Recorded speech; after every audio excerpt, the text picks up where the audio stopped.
Welcome back, my name is LastKnownMeal and today we're going to take a look at ALZUR'S Legacy, a new full-feature fan-made Witcher film. This was probably the most requested video ever on this channel, so here is my spoiler-free review of the film. Now, first of all, you have to understand what it takes to make a full-feature film when you are on a limited budget, when you are an indie producer. I believe they also ran an Indiegogo campaign and got 8,000 instead of 15 they were asking for, but it was a flexible goal, meaning if they do get some money, they will use it for production. And what captured me straight away with this film is how well it portrays the world of the Witchers, both from production design to costumes and the acting itself.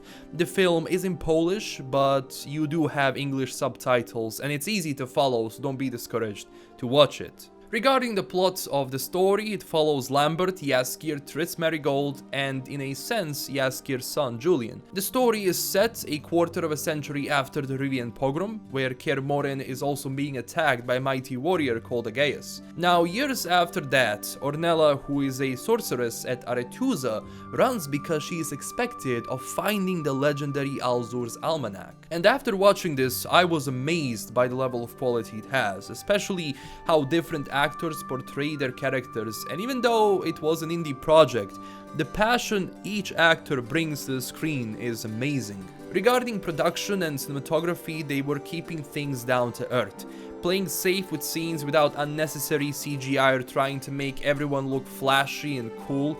You know, something Hollywood likes to do. Here it's taken down to a human level of portraying this world as dark and bloody, but beautiful at the same time. It also helps that every extra in the film, especially in the beginning when they show the inn, it's so vibrant and chaotic that you find yourself lost in this culture and this world. The problem we usually have is that films that don't have a huge budget struggle to create a set which is going to be realistic and believable. That was my main concern with this, but actually no.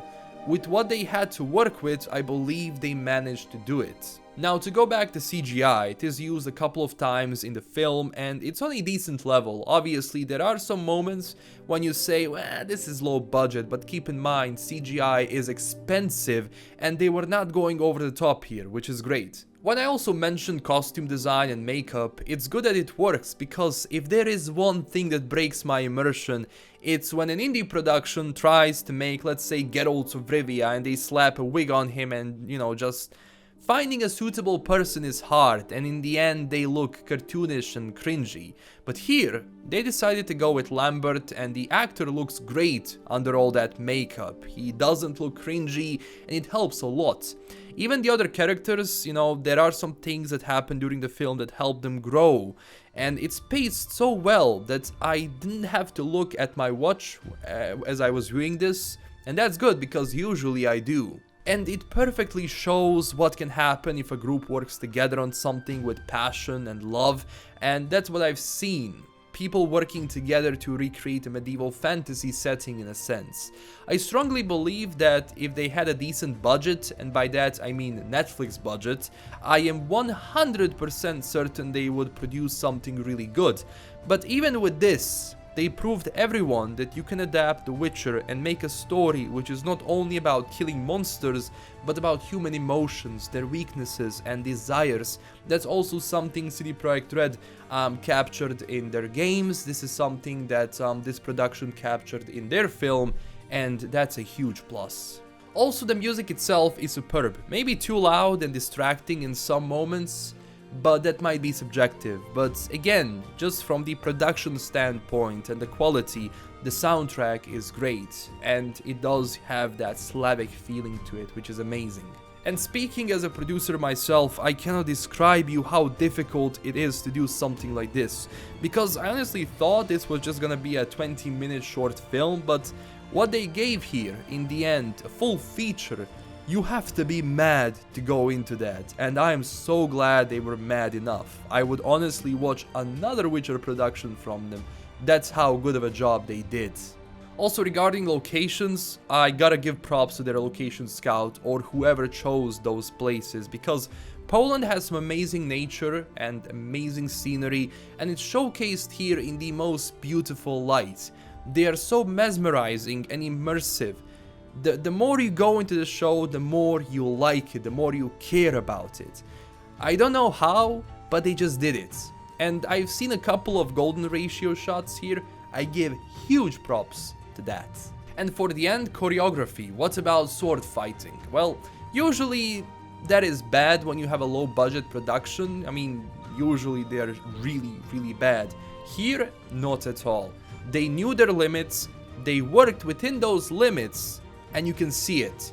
As I said before, they are not flashy that much, but still are well done, and most importantly, well edited and believable.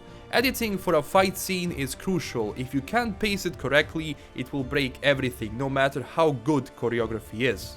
So in the end, I really enjoyed this, and congratulations to the entire crew for making this. It was not an easy feat, and you managed to create something which I will return to and rewatch it again.